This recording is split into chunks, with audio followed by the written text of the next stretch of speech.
I caught my twin planning to replace me at my own wedding. The white lace felt like poison against my skin as I pressed myself against the closet door. My wedding dress bunched in my trembling hands. Through the crack, I watched my identical twin sister, Maya, twirl in front of the mirror, wearing an exact replica of my custom-made wedding gown. My fiancé, Derek, stood behind her, his hands on her shoulder, smiling lovingly at her, the same way he'd smiled at me just hours ago at our rehearsal dinner. "Tomorrow, after the ceremony, we'll finally be free," Derek whispered against her ear. "Sophie will be on that honeymoon flight to Hawaii alone, and you'll be Mrs. Derek Harrison, just like we planned." My heart shattered into a million pieces, each shard cutting deeper than the last.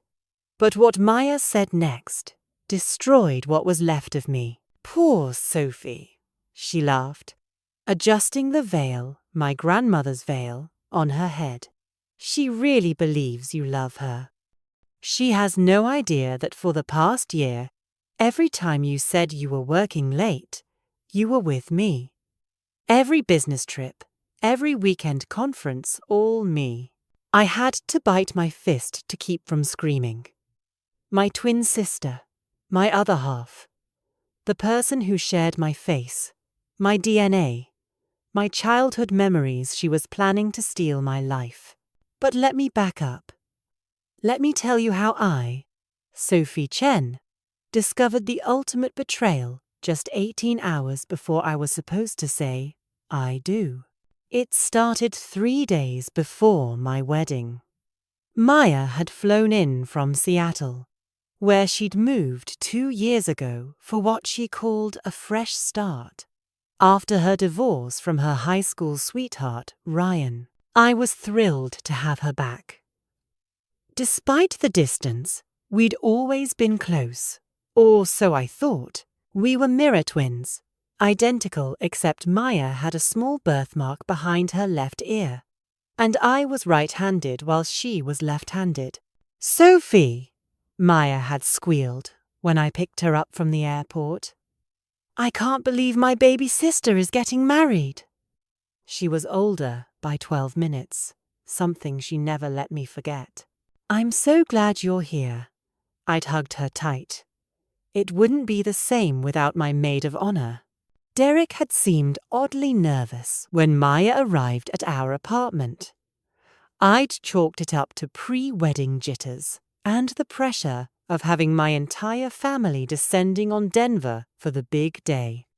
He'd met Maya only a handful of times since we'd been together for 3 years, as she rarely visited from Seattle.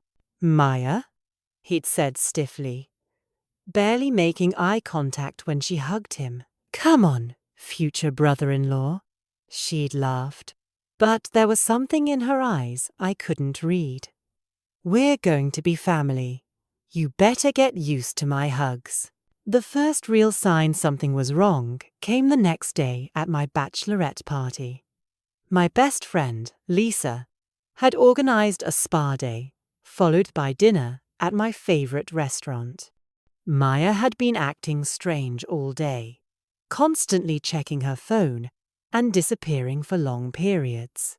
"Where does she keep going?" Lisa asked me during our pedicures. "She's missed half the activities." "Maybe she's coordinating with Derek about his surprise for me," I'd said, making excuses like I always did for the people I loved. But that night, when we returned to the hotel suite Lisa had booked, I overheard Maya on the phone in the bathroom. The door was slightly open, and her voice carried. "I know it's hard, baby," she was saying. "Just 2 more days, and we won't have to hide anymore. Sophie suspects nothing." I know. My blood ran cold. "Baby? Who was she talking to?" When she emerged, I pretended to be drunk and asleep on the couch. She walked over, stood above me for a long moment, and whispered, "I'm sorry, Sophie, but I saw him first. I deserve this. The next morning, I woke up with more than just questions. I woke up with a plan. I needed to know what Maya was hiding. I couldn't go to Derek with suspicious based on an overheard phone call. He'd think I was having pre-wedding paranoia. I told everyone I needed to run some last-minute wedding errands alone. Instead, I followed Maya. She'd said she was going to get her hair done for the rehearsal dinner, but instead of heading to the salon, she drove to the Marriott downtown. I watched from my car as she walked through the lobby like she owned the place, taking the elevator without hesitation. My phone buzzed. It was Derek. Working from home today. Don't come by, want the apartment to be perfect for when you move back in after the honeymoon. Love you. But Derek's car wasn't at our apartment. It was here, in the Marriott parking garage. I'd recognized his black BMW with the scratch on the bumper from when he'd backed into a pole last Christmas. Everything in me wanted to storm up to whatever room they were in, but I needed proof. I needed to understand the depth of this betrayal, so I waited. 2 hours later, they emerged from the elevator, together. They were careful, separating in the lobby, but I saw the way they looked at each other, the same way Derek used to look at me when we first met at that coffee shop 3 years ago, the same way he'd looked at me when he proposed at sunset on the Golden Gate Bridge. I drove home in a daze, my mind racing through every interaction, every moment that should have been a red flag. Maya's sudden divorce 2 years ago, right after she'd met Derek at my birthday party. Her moving to Seattle far enough away that visits would be rare. Derek's frequent business trips to the West Coast. The way he'd insisted we wait 3 years to get married. Saying he wanted everything to be perfect. That night at the rehearsal dinner, I deserved an Oscar for my performance. I smiled. I laughed. I kissed Derek when he gave a touching speech about finding his soulmate. I hugged Maya when she talked about the bond between twins and how she'd never let anyone hurt me. To Sophie and Derek, my father toasted, tears in his eyes. May your love story be as beautiful as your mother's and mine. My parents had been married for 35 years. They'd raised us to believe in loyalty, in family, in the sacred bond between sisters. How could Maya sit there, raising her glass to my happiness, while planning to destroy it? After dinner, when Derek claimed he needed to go home early to rest up for the big day, I knew where he was really going. Maya left shortly after, saying she wasn't feeling well. The lies flowed so easily from both of them. Sophie, are you okay? My mom asked, finding me on the terrace of the restaurant. You seem distracted. Just nervous, Mom, I said, holding back tears. It's a big day tomorrow. She hugged me tight. You and Derek are perfect for each other. I've never seen you happier. If only she knew that my happiness had been built on a foundation of lies. That's when I decided to make one last trip to the bridal suite at the hotel where our reception would be held. I'd left my grandmother's earrings there earlier, and I wanted to make sure everything was perfect for tomorrow, or so I told myself. Really? I think I was hoping to find something, anything, that would make this all a bad dream. The suite was supposed to be locked, but the door was slightly open, voices drifting from inside. I recognized them immediately, Maya and Derek. My hand was on the doorknob, ready to confront them, when I heard Derek say something that stopped me cold. Did you bring it? Of course, Maya replied. 1 Xanax in her champagne tomorrow morning, and Sophie will be 2 out of it to make it to the ceremony. By the time she wakes up, I'll already be Mrs. Harrison, and we'll be on that plane to Hawaii. I stood frozen outside that door, my world tilting on its axis. They weren't just having an affair, they were planning to drug me and have Maya take my place at the altar. The identical twin swap, like something out of a twisted movie, except this was my life. "Everyone will notice it's not Sophie," Derek said. And for a moment, I thought he'd grown a conscience. But Maya laughed. "No, they won't. I've been practicing her mannerisms for months. The way she tilts her head when she laughs, that little thing she does with her hands when she's nervous. Her own parents won't know the difference under the veil. And by the time anyone realizes Sophie's missing, we'll be gone. She'll look like the runaway bride who got cold feet." And poor Derek had to make the best of it, with the devoted sister who was there to comfort him. "What about later, when she tells everyone? Who'll believe her?" Maya's voice was cold, calculating. "Everyone knows Sophie's been stressed about the wedding. They'll think she had a breakdown. And without proof, it's her word against ours. The jilted bride versus the happy couple." I carefully reached for my phone and started recording, my hands shaking so badly I almost dropped it. "I love you," Derek said, and I heard them kissing. "I should have waited for you. When I met Sophie first at that coffee shop, I thought she was perfect. But then I met you at her birthday party, and I realized I'd chosen the wrong twin." "You didn't choose wrong," Maya said. "You chose the practice round. Sophie was always the stepping stone to me. Tomorrow, you'll marry the right sister."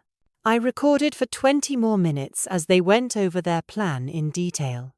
Maya would come to my room early with champagne to celebrate. Derek would act worried when I didn't show up.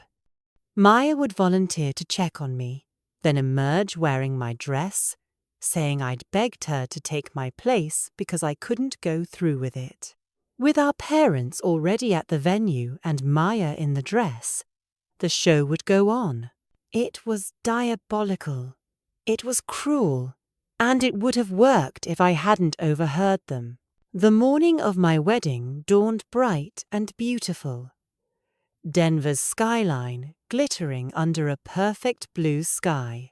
Maya knocked on my door at 7 a.m., just as they'd planned, carrying 2 champagne glasses.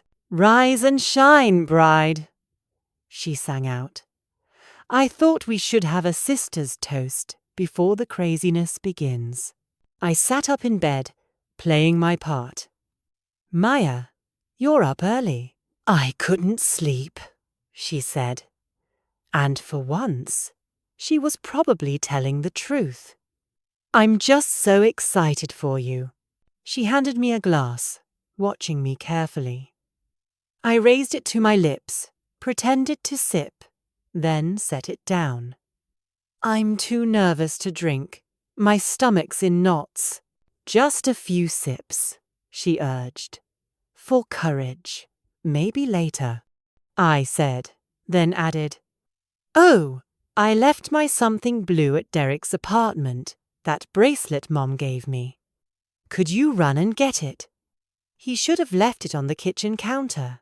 She hesitated, clearly torn between making sure I drank the champagne and maintaining her cover. "Please," I begged.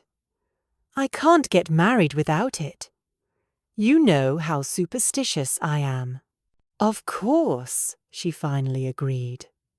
"But drink that champagne. You need to relax." The moment she left, I poured the champagne down the sink and called Lisa. "I need you to come to my room right now. Bring your phone and be ready to record everything." While Maya was gone, I also called my parents and asked them to come to my room in an hour. "I have a special surprise," I told them. When Maya returned, I was dressed in my wedding gown, fully made up, standing by the window. The champagne glass was empty on the nightstand. "Sophie?" she said, freezing in the doorway. "You're already ready?" "I couldn't wait," I said, turning to face her. "Maya, can I ask you something?" "Anything," she said, but her eyes kept darting to the empty glass. "Do you remember when we were 8 and you broke Mom's vase? You let me take the blame because you were scared of getting in trouble. You promised you'd never let me take the fall for something again." She shifted uncomfortably. "That was a long time ago." "Yes, it was. And yet, here we are again. Only this time, you're not breaking a vase. You're breaking my heart." The color drained from her face. "Sophie, I don't know what you're talking about. Don't you?" I pulled out my phone. "Let me refresh your memory." I played the recording from the night before, watching as her expression morphed from confusion to shock to anger. Behind her, my parents appeared in the doorway, their faces registering the same shock as they heard their daughter planning to destroy her sister's wedding. "Sophie," Maya started, but there were no words that could undo what everyone had just heard. "Derek's already at the venue," I said calmly. "He's waiting for you to text him that I'm drugged and you're taking my place. But you're not going to send that text." "You don't understand," Maya said, tears streaming down her face. "I love him. We love each other." "No," I said firmly. "You love the idea of taking what's mine. You always have. My toys, my friends, my life. But not anymore." My father, a usually gentle man, looked at Maya with disgust I'd never seen before. "How could you do this to your sister? To your family?" "Why?" "Dad, please," Maya begged. "You don't understand." "Derek and I are done," I interrupted. "Lisa?" Lisa stepped forward with her phone. "I've been recording everything for the last 10 minutes, including Maya not denying anything." My mother was crying silently, her hand over her mouth. The betrayal of one daughter had shattered her, but I could see her rallying around me, the daughter who'd been wronged. "Here's what's going to happen," I said, my voice stronger than I felt. "Maya, you're going to leave. Now. You're going to get on a plane back to Seattle, and you're going to stay away from me, from Derek, from our family, until you can figure out how to be a decent human being. You can't just—" "Yes, I can. Because if you don't leave right now, I'm going to walk into that venue and play this recording for our 300 guests. Every aunt, uncle, cousin, and family friend will know exactly what kind of person you are." Maya looked at our parents for support, but found none. My father stepped aside from the doorway, a clear message for her to leave. "And Derek?" she asked, her last desperate attempt. "Derek is about to learn what it feels like to be betrayed by someone he trusts." After Maya left, my mother helped me out of my wedding dress, while my father called the venue to let them know we'd be running late.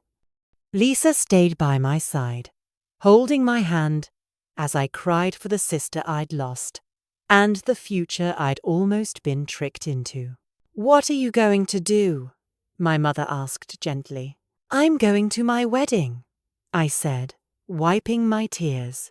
"But not for the reason you think." 2 hours later than scheduled, I walked down the aisle of the Denver Botanic Gardens, my father on one arm, my mother on the other. Derek stood at the altar, relief flooding his face when he saw me. He probably thought Maya had failed in their plan, but that I was none the wiser. The guests murmured at my parents, both walking me down the aisle, a break from tradition, but I didn't care.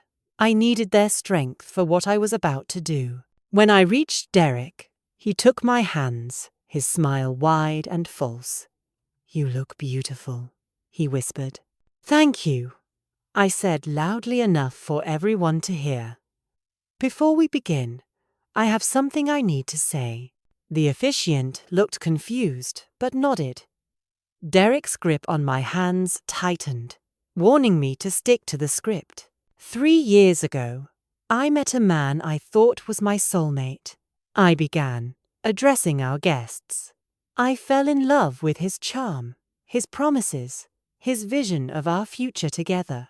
I believed every word he said, every vow he was about to make.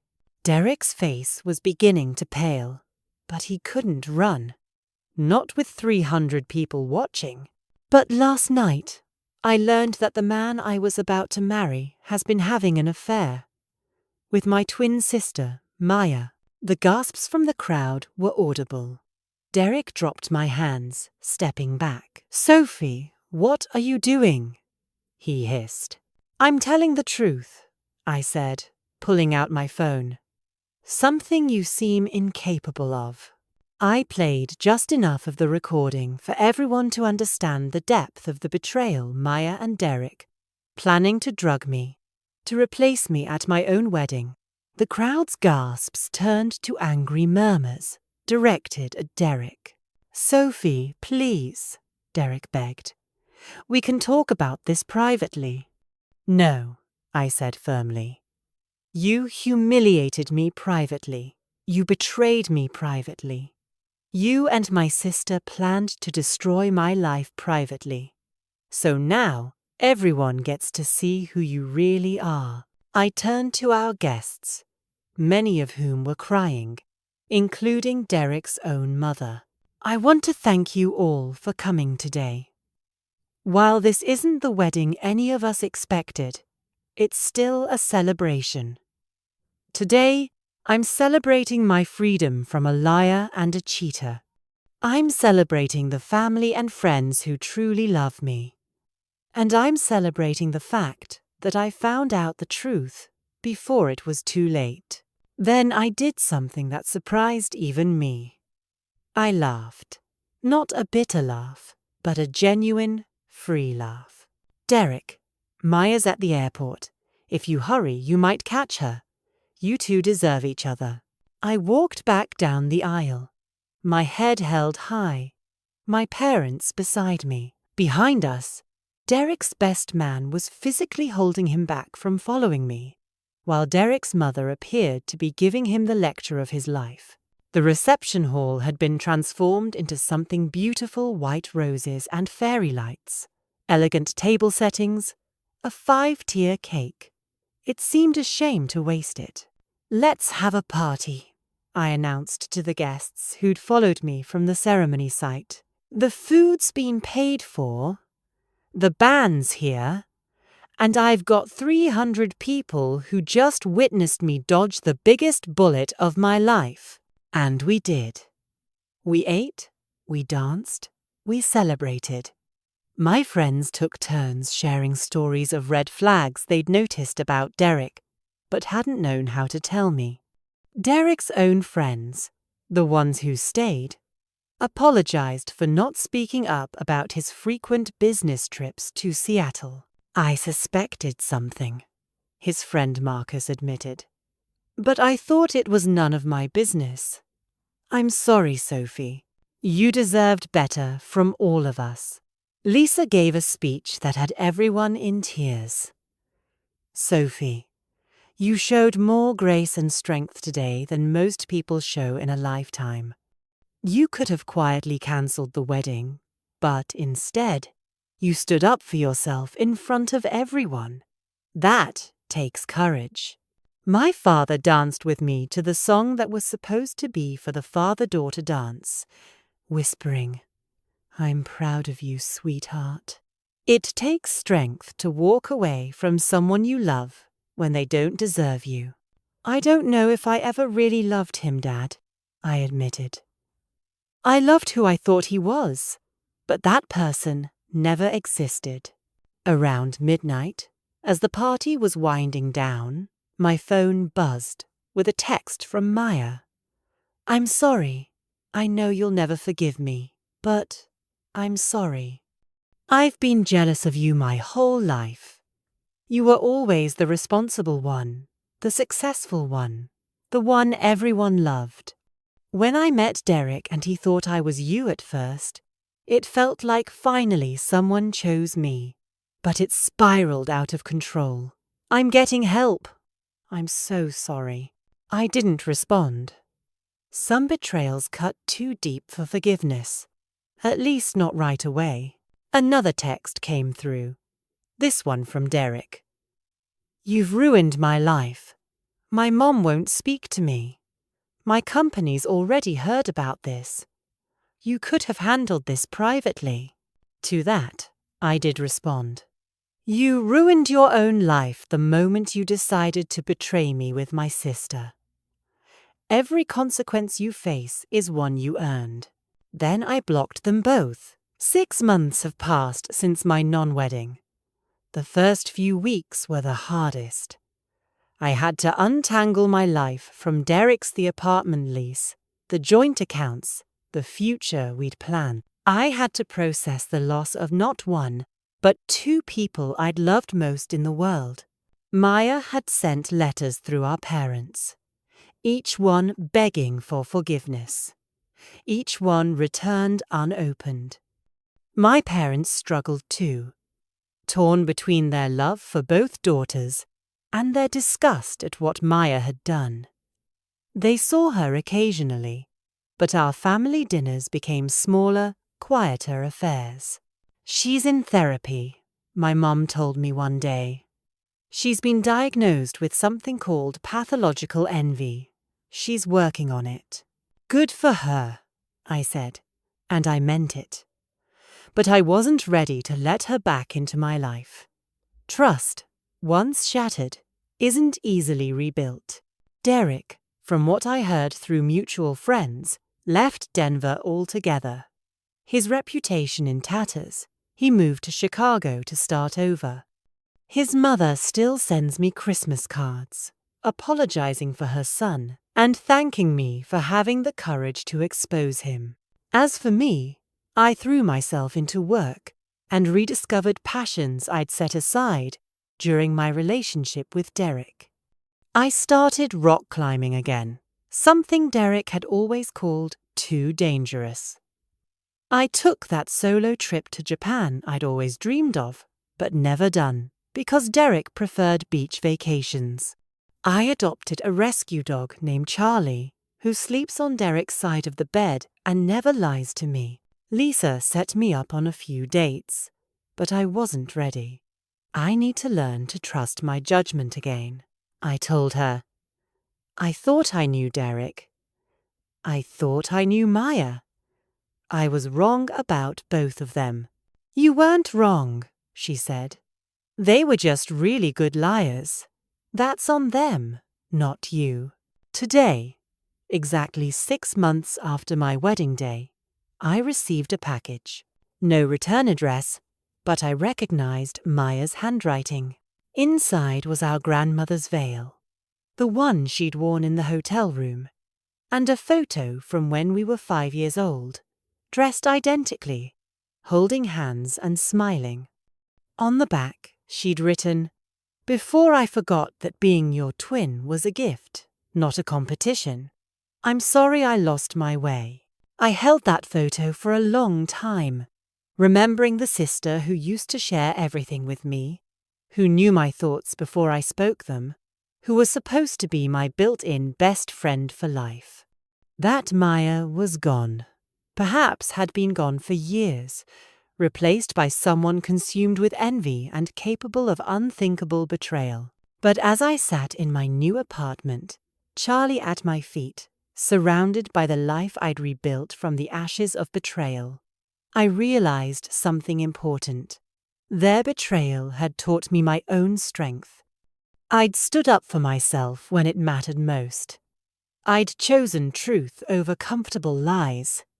I'd refused to be a victim in my own story. My phone rang. It was a number I didn't recognize. Hello? Hi, Sophie. This is James from the climbing gym. We met last week? I was wondering if you'd like to grab coffee sometime. James, the software engineer, with a kind smile, who'd helped me with a difficult route. Who didn't know about my almost wedding, or my twin sister, or the viral video someone had posted of me exposing Derek at the altar? You know what? I said, surprising myself. I'd like that, because maybe, just maybe, I was ready to trust again. Not blindly, not naively, but with my eyes wide open and my heart carefully guarded. Maya and Derek had taken a lot from me, but they hadn't taken my ability to hope, to love, to believe that there were still good people in the world. As I made plans with James, I looked at the photo of Maya and me one more time. Then I placed it in a drawer, not thrown away, but not displayed either. Someday, perhaps, I'd be ready to forgive her. But forgiveness didn't mean forgetting, and it certainly didn't mean giving her the power to hurt me again. My wedding day hadn't ended with me becoming Mrs. Derek Harrison. Instead, it had ended with me becoming a stronger version of Sophie Chen. And honestly, that was a much better ending to the story. The betrayal had been real, deep, and devastating. But so was my resilience. So was my courage. So was my ability to transform the worst day of my life into the beginning of something better. They say twins share an unbreakable bond. Maya and I proved that wrong. But in breaking that bond, in surviving her betrayal, I'd found something more valuable, an unbreakable faith in myself. And that's a love story worth celebrating. 1 year later, I stood in front of the mirror in a different white dress. This one simpler, more elegant, more me. Lisa stood beside me, my true maid of honor, fixing my veil, a new one I'd bought myself. You ready? She asked. More than ready, I said. James waited at the altar of a small chapel in the mountains. Just 50 of our closest friends and family in attendance. No twin sister in sight, no elaborate deception, no hidden affairs. Just truth, love, and the promise of a future built on honesty. As my father walked me down the aisle, just him this time, he whispered, You sure about this one? Dad, I'm sure about me. And that's enough. He kissed my cheek as we reached James, who looked at me like I'd hung the moon and stars. Not because I was a twin, not because he could manipulate me, but because he loved me the real me, scars and all. Before we begin, the officiant said, Sophie has asked to say something. The small crowd chuckled nervously. They all knew the story of my first wedding attempt. I promise, I said, laughing. No dramatic recordings this time. Everyone relaxed. I just wanted to say that standing here today, I'm not the same woman who stood at an altar 2 years ago. That woman trusted blindly. This woman trusts wisely. That woman didn't know her own worth. This woman knows she deserves honesty, loyalty, and real love. James, thank you for showing me that good men exist, and for being patient while I learned to trust again. As we exchanged vows, I thought briefly of Maya. She'd sent a card not asking to attend, just wishing me well. A small step, perhaps, towards some distant forgiveness. But today wasn't about her, or what she'd taken from me. Today was about what I'd gained. Self-respect, true love, and the knowledge that I could survive betrayal and come out stronger on the other side. When James kissed me as his wife, I didn't think about Derek or Maya, or that disaster of a first wedding. I thought about second chances, not with the people who'd hurt me, but with life itself. The chance to rebuild, to trust again, to love better. Betrayal might have been the theme of my first wedding story, But redemption was the theme of my second. And this time, the only person who could betray me was myself. And I promised, right there at that altar, that I never would. Because I'd learned the hard way that the most important promise you can make is the one you make to yourself. To never accept less than you deserve. To trust your instincts. And to believe that you're worthy of real, honest love. Maya had tried to replace me at my own wedding. But, in the end, the only person I'd replaced was the old Sophie, the one who didn't know her own strength. And that was the best plot twist of all. Thank you from the bottom of my heart for tuning in, for sticking around, and for making this channel feel like home. Your support means the world. If this video hit you in the feels or sparked a smile, smash that like icon to let the algorithm know we're onto something good. Drop a comment below, tell me your thoughts, your wildest stories, or just say hi. I read every single one. Hit that share button to spread the love to your friends who need this vibe today. And if you're not already part of the fam, subscribe and ring that bell so you never miss the next adventure. We've got so much more coming your way. Catch you in the next one. Stay awesome.